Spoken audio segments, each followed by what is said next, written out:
Je vais vous dire, ça avait été annoncé et on le savait. J'ai regardé à nouveau de la télé en fin de semaine où j'ai vu ces publicités du syndicat canadien Unifor, des publicités anti-Andrew Scheer, anti-conservateurs.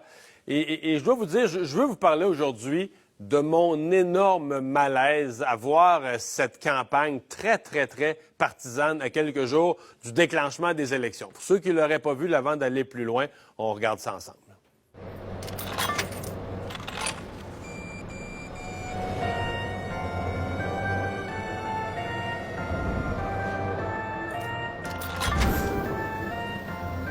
Alors voilà, Andrew Scheer va vous coûter cher, changement climatique, hausse du niveau de la vie. Il y a des affaires qui sont plus claires, d'autres affaires qui sont pas mal moins claires sur ce qu'on veut reprocher à Andrew Scheer, mais c'est pas ça le point.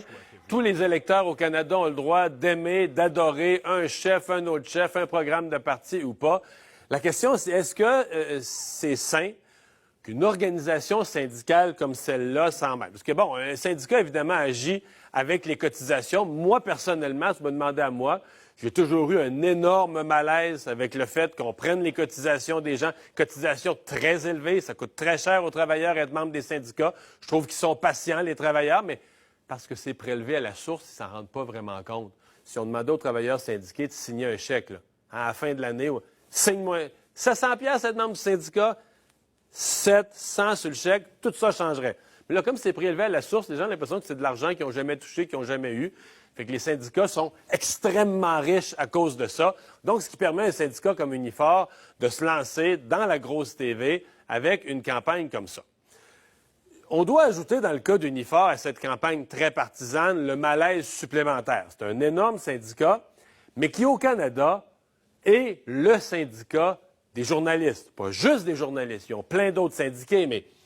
Puis je dis bien au Canada anglais. Je devrais inciter au Québec, ce n'est pas le cas. Nos journalistes du Québec, le Globe and Mail, le réseau de télé Global News, le Toronto Star, le réseau de télé CTV, plusieurs autres journaux à Hamilton, dans les provinces de l'Atlantique, à London, Ontario, un peu partout dans le Canada, d'autres journaux. Au total, là, 12 000 journalistes et employés de l'information de toutes sortes qui sont sous la bannière, qui sont sous le syndicat d'Unifor. Vous imaginez, il n'y a pas un certain malaise. OK, vous êtes un citoyen, vous habitez n'importe où ailleurs au Canada anglais, vous dites, OK, les journalistes qui, au quotidien, vont me rapporter les faits, bon, tu peux te fier au professionnalisme de l'individu qui est le journaliste, puis généralement, il faut s'y fier, là. Mais quand même, au niveau de l'image, OK, le syndicat qui représente tous ces journalistes-là qui vont m'informer sur la campagne, lui, c'est vider les coffres, là, des fortunes d'argent pour me convaincre qu'il ne faut pas voter pour Andrew Scheer. Puis là, tu sais, historiquement, bon, les syndicats ont déjà été impliqués. À l'époque du libre-échange, ils n'aimaient pas le libre-échange. C'est normal que les syndicats s'impliquent un peu. Dans certains cas, ils appuyaient, ils finançaient le NPD, ils aimaient le NPD. Mais là, écoutez, je ne veux pas rien dire sur le NPD, mais on est dans une lutte à deux. Le NPD est loin derrière. Ils sont plus vraiment dans la course pour le pouvoir. La course pour le pouvoir est entre deux joueurs, là. Elle est entre les libéraux et les conservateurs. Donc, si tu attaques le conservateur comme ça, tu travailles à faire élire qui? Tu travailles à faire élire les libéraux. Faut-il rappeler qu'au congrès d'Unifor, il y a une couple de semaines, Justin Trudeau était accueilli à bras ouverts, on lui a donné la tribune, il était extraordinaire, Justin Trudeau, donc une autre prise de position très claire. Puis là, tu te dis, attends un petit peu, on se souvient-tu de ce manchette-là, le gouvernement fédéral qui lançait un programme d'aide financière aux médias, 595 millions. Très bien. On sait, différentes mesures qui peuvent aider la presse écrite, aider l'information. Mais là, quand cette affaire-là est arrivée, on a dit, ouais, mais là, qui va déterminer, comment on va déterminer qui reçoit l'argent, quel média est admissible, quel média ne l'est pas? M. Trudeau a dit, on va faire une table d'experts. On va choisir sur le volet. Savez-vous qui est l'un des premiers qui a été choisi, là? Les gens du syndicat d'Unifor.